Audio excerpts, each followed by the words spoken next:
আপনারা যদি খেয়াল করে দেখেন যে ঢাকা শহরে যে বড় উদ্যানগুলি রয়েছে তার একটিও কিন্তু সুশৃঙ্খল অবস্থাতে নাই।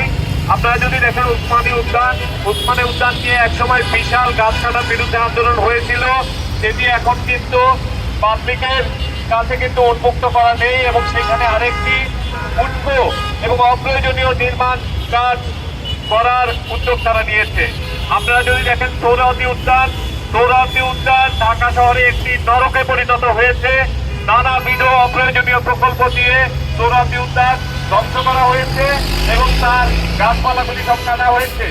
আপনারা দেখেছেন যে আমরা বাংলাদেশ গাছ রক্ষা আন্দোলনের পক্ষ থেকে সোহরাওয়ার্দী উদ্যান, ওসমানী উদ্যান, আনোয়ারা উদ্যান এবং এই যে পাঁচপুঞ্জের গাছ কাটার বিরুদ্ধে আমরা দীর্ঘদিন ধরে সংগ্রাম চালিয়ে আসছি।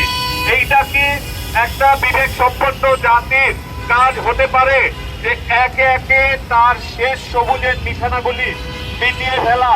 এটা কি কোনো জাতির একটা বিবেচনা প্রসূত কাজ? আপনাদের কাছে প্রশ্ন করি, আজকে আমরা যেখানে দাঁড়িয়ে আছি তার সামনে মাত্র একটা ছোট্ট উদ্যান ছিল যেখানে 2000 প্রজাতির গাছ ছিল।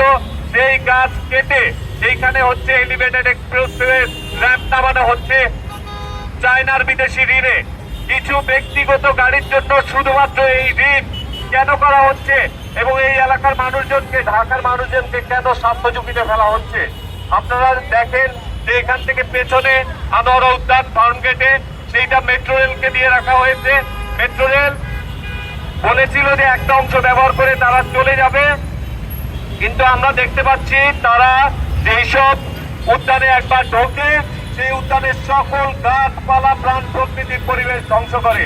আপনারা বন্ধুরা জানেন আমরা অনেক সংগ্রাম করে বিজিএমই বিল্ডিং হটিয়েছিলাম। সেই বিজিএমই বিল্ডিং চূড়ান্ত ভাবে কোর্টের মাধ্যমে ভেঙে ফেলার নির্দেশ দেওয়া হয়েছিল। তারপরে সেটাকে আবার আটকিয়ে রাতের অন্ধকারে বেড়া দিয়ে সেই এলাকা পুরো দেখবেন যে হাতে খেলের এই অংশটাকে বালু দিয়ে ভরাট করে ফেলা হয়েছে। আপনারা কি বলতে পারবেন যে অক্সিজেন কিসের থেকে হয়? এটা একটা প্রাইমারি স্কুলের প্রশ্ন। অক্সিজেন কিসের থেকে হয়? অক্সিজেন গাছের থেকে আসে, অক্সিজেন সমুদ্রের প্ল্যানেটোরিয়াম থেকে আসে। এই অক্সিজেন কিন্তু এই ইটকাঠ পাথর থেকে আমরা কেউ পাবো না।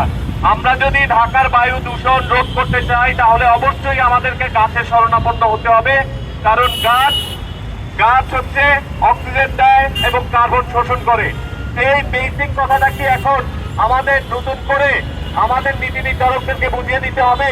আজকে জুলাই গণ অভ্যুত্থান পরবর্তী যে জনগণের সরকার প্রতিষ্ঠা হয়েছে তাদের কাছে আমাদের বিশেষ চাওয়া, এটা আমাদের অধিকার। কারণ আমরা এই জুলাই গণ অভ্যুত্থানের মধ্যে দিয়ে নতুন বাংলাদেশের সূচনা, নতুন বাংলাদেশ দেখতে পেয়েছিলাম, কিন্তু অত্যন্ত দুঃখের সাথে বলতে হচ্ছে যে এইসব মেগা প্রজেক্টগুলি কোনোটি পুনর্মূল্যায়িত হচ্ছে না।